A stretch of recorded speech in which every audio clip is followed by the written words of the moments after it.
Demerara and Essequibo 99.1 FM. Burby's 99.5 FM. Kaieteur Radio.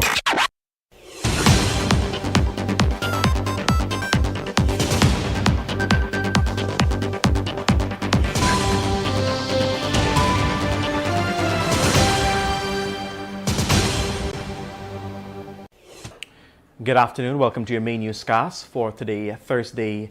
That should be Wednesday, June 28, 2023. My name is Joshua Van Slykeman. Let's get to the news in details.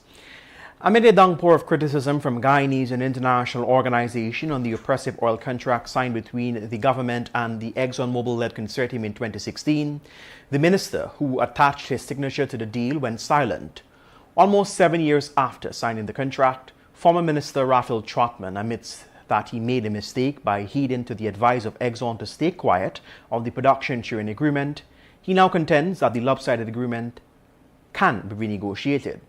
Trotman wrote that one of the mistakes he made was heeding the advice of Exxon to remain hushed on the deal, and in that agreement, Guyana accepted a 2% royalty on its sweet light crude and agreed for the oil companies to take 75% of the revenue towards the recovery of cost for their investment.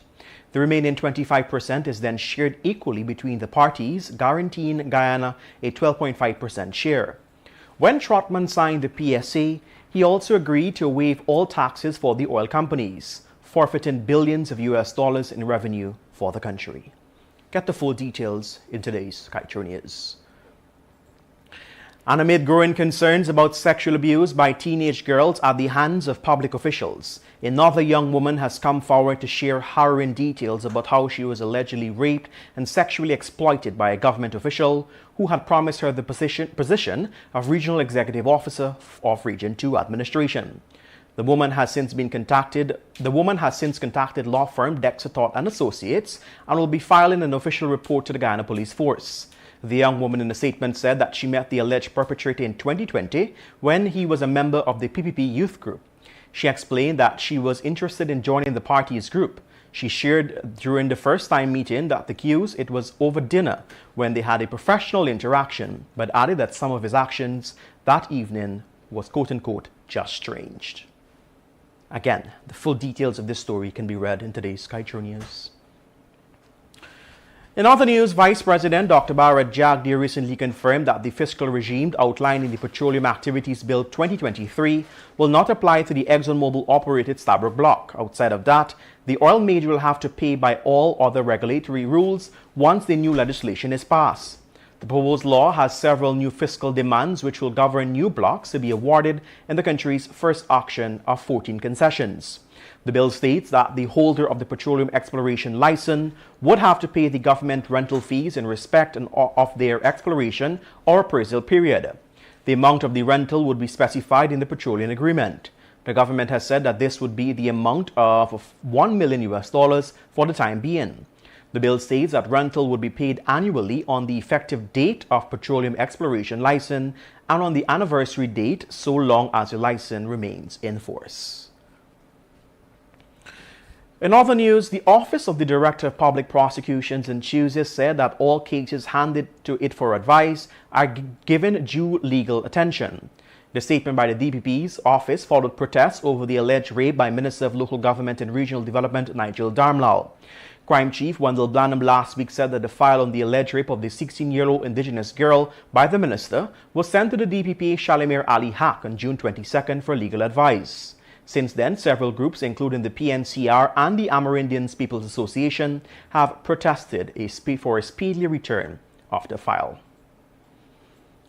And finally, before we go to a break, Bosai Mineral Group Incorporated, a Chinese bauxite company operating in Linden Region 10, wanted employees to sign an agreement barring them from speaking to the media. Some employees are reluctant to sign the agreement, and according to them, the union does not represent them well, and the media is the only medium through which they can voice their concerns if an issue arises. We were able to obtain a copy of the agreement called the Code of Conduct and Business Ethics. Part of the agreement, labeled Number 4, speaks to media, relations and disclosures of information.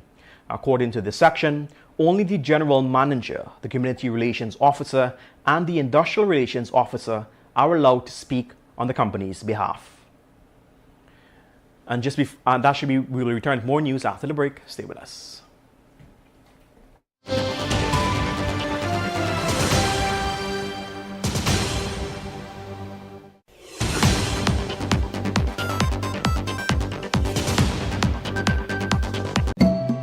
Wanting to protect your family during these difficult times of COVID-19 is natural. Stay at home, wash your hands often, and don't touch your face. Yes, Daddy. But are you doing these things too?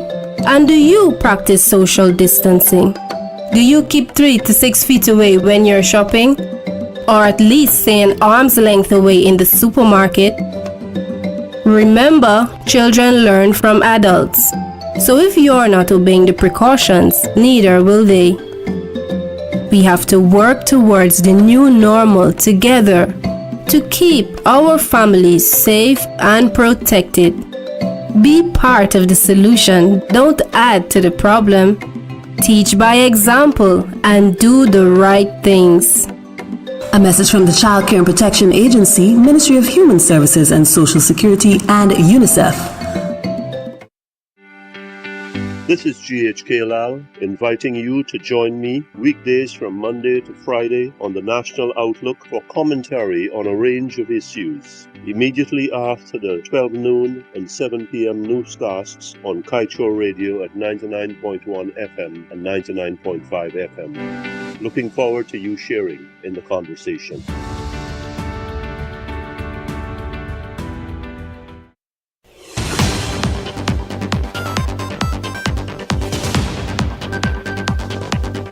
Welcome back. The APNU on Monday released its initial comments on the draft petroleum activities bills to the media rather than to the government. Economic advisor to the leader of the opposition, Elson Lowe, said the party will not be submitting its views to the government as it stands by its view that the 2-week period is unacceptable. On June 19th, the Ministry of Natural Resources released a draft bill and announced a 2-week period for the public to submit their feedback. Previously, the opposition did not offer any comments on the model production chain agreement to govern future shallow and deep water blocks. When the leader of the opposition, Aubrey Norton, said he was waiting for general elections to reveal his plans for the petroleum sector. In other news, a driver on Monday afternoon abandoned his car and plunged into a trench at La Grange in the west bank of Demerara after spotting ranks of the Guyana Police Force. His actions drew a crowd as police surrounded the trench as he dived under for a bit, but the police were not leaving despite surfacing. The driver was reluctant to leave the trench and the police officers had to drag him out of the muddy water. As they took him to custody, onlookers asked the police what the man did, to which the officers responded, drugs. We learned later that the man had 2 marijuana joints in his car. A senior police official told us that he has no clue why the driver decided to run, because people don't get locked up for small amounts of marijuana. He noted that if he exceeded the legal amount, then most that can happen is that the suspect will have to do community service. In other news, 2 bandits on Monday rode to rob a rum shop at Enterprise on the east coast of Demerara on a bicycle and left to the owner's motorcycle. The Guyana Police Force has confirmed that they are investigating a robbery. The owner reportedly claimed that the bandits, armed with a handgun, robbed him of $200,000. In other news, 4 out of 5 contractors and joint ventures who have been shortlisted for the Kaieteur River Bridge project are Chinese-owned. We have reported that the Kaieteur River Bridge, which is a project being embarked on both the government of Guyana and the government of Suriname, will be constructed using the design, build, finance, operate, and maintain model. It will be done through a public-private partnership agreement. This means that the successful quad contractor or joint venture will be responsible for its final design, construction, financing, operation, and maintenance. 2 secondary school teachers on Tuesday said that they are overworked and underpaid.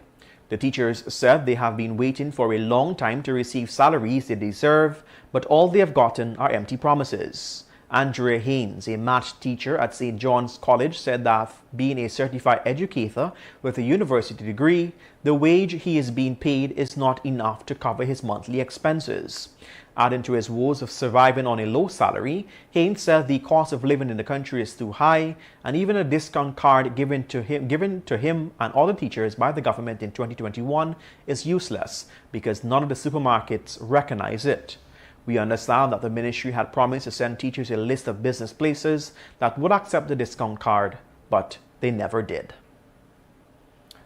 Stay with us right here on Kaieteur Radio 99.1 and 99.5 FM. We now turn our pages to the page 7 of the Kaieteur News, dedicated to being blunt.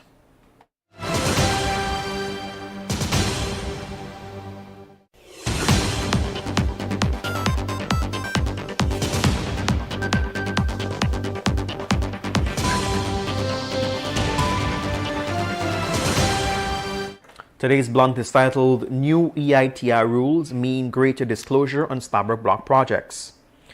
Guyanese would recall that it was Vice President Dr. Barrett Jagdeo who some months ago expressed extreme caution when faced with calls for greater disclosures on the exploration, development, and production budgets for the Stabroek Block. His reservation was buttressed by his belief that Kaieteur News would nitpick, and in any event, it is highly unlikely that other countries do this. Thanks to the new rules set by the Extractive Industries Transparency Initiative, disclosures on the costs being incurred by Exxon and other oil players will now be an industry norm. Guyana is required to play by these rules. Let's see what the new excuse the country's chief policymaker for the oil sector will conjure up to continue keeping Guyanese in the dark. And that's the news at the moment. Thank you for joining us.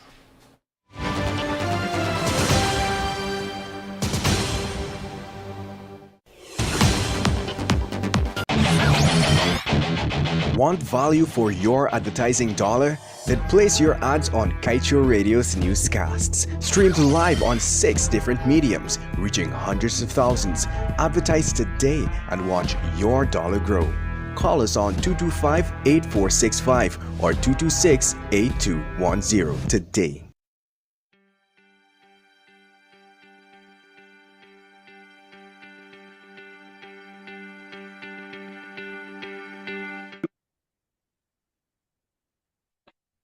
Welcome to Kaieteur Radio 99.1, 99.5 FM. It's midweek. It's Wednesday. It is June 28th. I'm GHK Lal on the National Outlook. We are fast winding down the end of the first half of the year. And what a first half it has been. I only hope that the second half is a bit more joyful. Little less stressful for this nation, much better than the first half.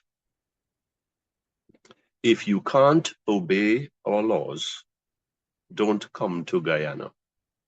International lawyer tells oil companies. When you hear about international lawyer, you know that's one person. That's attorney at law, Miss Melinda Janke. I happen to know Miss Janke for several years now. We don't converse often enough, but there is a healthy regard on this side of the fence for what she does. I think there's some regard for what I do too, from the conversations I've had with her. So she's hit the nail on the head here. We've got our laws. Environmental Protection Act, Petroleum Act, I'm not saying this right. Whatever is on the books, the laws of Guyana, they apply to oil companies and those who support them, the Schlumbergers of the world and all those other downstream businesses. They must obey our laws. Our laws must be implemented and enforced. Our laws must be given teeth by the Environmental Protection Agency. Quite frankly, my fellow Guyanese, the Environmental Protection Agency of Guyana has been shameful. It has been disgraceful in its impotence. It has left us hanging. We don't have the safeguards, the protection that we should have, because the EPA, Guyana's EPA, your EPA, my EPA, has been looking out more for what benefits the oil companies, what is in their interest. And on each occasion that the EPA does that, we are left exposed. We are left endangered physically in terms of the environment, damage to it, and exposed economically in the regard that we could be staring at bankruptcy if a really big, bad oil spill were to occur out there. The EPA has been a puppet. And again, we go back to the vice president. Are you going to tell me a self-respecting government that is responsible for the appointment of the EPA, the people of the EPA, the board of the EPA, cannot be looking on, can be so blind or ignorant or uncaring that it doesn't look at what the EPA does and say, this is not in the interest of Guyanese. Therefore, we must make some changes. We'll either read it the Riot Act and it pulls up its socks, or it has to go. The kit and caboodle at the top has to go. The problem with that kind of thinking is that the EPA follows instructions. In my book, you remember I said on Monday that the Minister of Natural Resources is a figurehead, he's a phantom. He's there to follow orders. Yes, he works within a system, but the EPA is the same thing. It goes out of its way to rubber stamp what comes before it, because it's an extension of the vice president's thinking.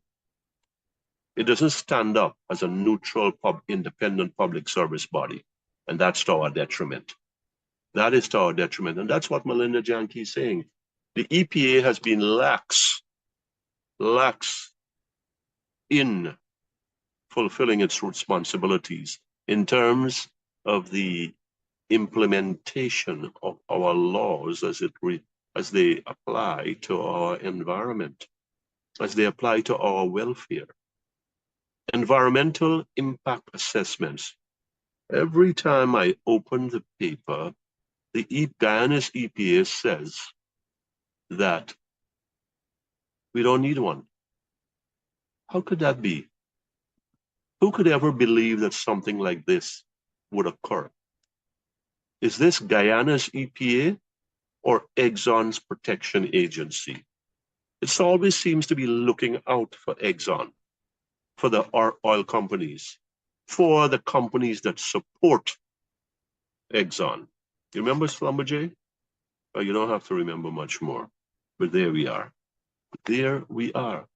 I'd like to say good things about the EPA, how I'm confident in it, and how I believe in it, and how I trust it. I can't. In good conscience, I cannot. And I don't see how anybody, including Vice President Jaldeo and President Ali, can say, yeah, we are pleased with the work of the Environmental Protection Agency. There's nothing to be pleased about. Sisters and brothers, fellow Guyanese, there is nothing to be pleased about with how our laws are being implemented and enforced by the EPA. That's the bottom line. That's where we are. And because of that, we are at risk. You are at risk. Understand this. I got one of those blue passports and I can jump on a plane and go somewhere. I'm not going anywhere. I am not going. I've run too long in my life. It's time for me to sit here and do these things. I'm GHK Lal on Kaieteur Radio 99.1 and 99.5 FM. You are listening to the National Outlook.